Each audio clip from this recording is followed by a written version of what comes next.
The Trump-Russia Investigation. Part 2. Investigation results revealed. After 2 years, it's finally here. The moment we were waiting for. The results of the Russian investigation. That the Russian operatives who perpetrated these schemes did not have the cooperation of President Trump or the Trump campaign, or the knowing assistance of any other American for that matter. That is something that all Americans can and should be grateful to have confirmed. Come on, there's got to be more than that. Finally, the special counsel investigated a number of links or contacts between the Trump campaign officials and individuals connected with the Russian government during the 2016 presidential campaign. After reviewing these contacts, the special counsel did not find any conspiracy to violate U.S. law involving Russian-linked persons and any persons associated with the Trump campaign. So that's the bottom line. After nearly 2 years of investigation, thousands of subpoenas, hundreds of warrants, and witness interviews, the special counsel confirmed that the Russian government sponsored efforts to illegally interfere with the 2016 presidential election, but did not find that the Trump campaign or other Americans colluded in those efforts. The investigation did not find that the Trump campaign or any other American colluded with Russia to interfere with the 2016 election. What about obstruction? Did Donald Trump obstruct the Russian investigation? After finding no underlying collusion with Russia, the special counsel's report goes on to consider whether certain actions of the president could amount to obstruction of the special counsel's investigation. Stop. Let's recap. Was James Comey ever asked to stop the Russian investigation? Did any individual working for this administration, including the Justice Department, ask you to stop the Russian investigation? No. No.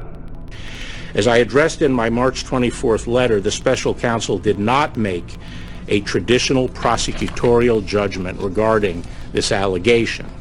Instead, the report recounts 10 episodes involving the president and discusses potential legal theories for connecting those activities to the elements of an obstruction offense. After carefully reviewing the facts and legal theories outlined in the report, and in consultation with the Office of Legal Counsel and other department lawyers, the Deputy Attorney General and I concluded that the evidence developed by the special counsel is not sufficient to establish that the president committed an obstruction of justice offense.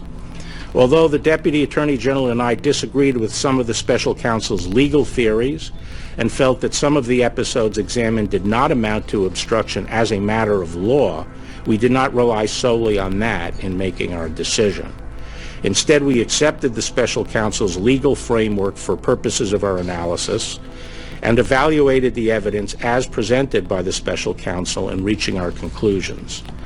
In assessing the president's actions discussed in the report, it is important to bear in mind the context. President Trump faced an unprecedented situation. As he entered into office and sought to perform his responsibilities as president, federal agents and prosecutors were scrutinizing his conduct before and after taking office and the conduct of some of his associates.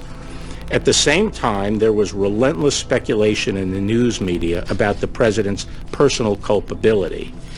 Yet, as he said from the beginning, there was in fact no collusion. And as the special counsel's report acknowledges, there is substantial evidence to show that the president was frustrated and angered by his sincere belief that the investigation was undermining his presidency, propelled by his political opponents, and fueled by illegal leaks. Nonetheless, the White House fully cooperated with the special counsel's investigation, providing unfettered access to campaign and White House documents, directing senior aides to testify freely, and asserting no privilege claims. And at the same time, the president took no act that in fact deprived the special counsel of the documents and witnesses necessary to complete his investigation. There was no obstruction. In fact, the president took no action to deprive the special counsel of the documents and witnesses necessary to complete the investigation. Contrast this with Hillary Clinton. FBI says Hillary Clinton used a special, very sophisticated tool called BleachBit to wipe her email server very, very clean. Like with a cloth or something? She and her lawyers had those emails deleted. And they didn't just push the delete button, they had them deleted where even God can't read them. They were using something called BleachBit. You don't use BleachBit for yoga emails or for bridesmaids emails. When you're using BleachBit, it is something you really do not want the world to see. Let's continue. Consistent with longstanding executive branch practice, the decision whether to assert executive privilege over any portion of the report rested with the President of the United States.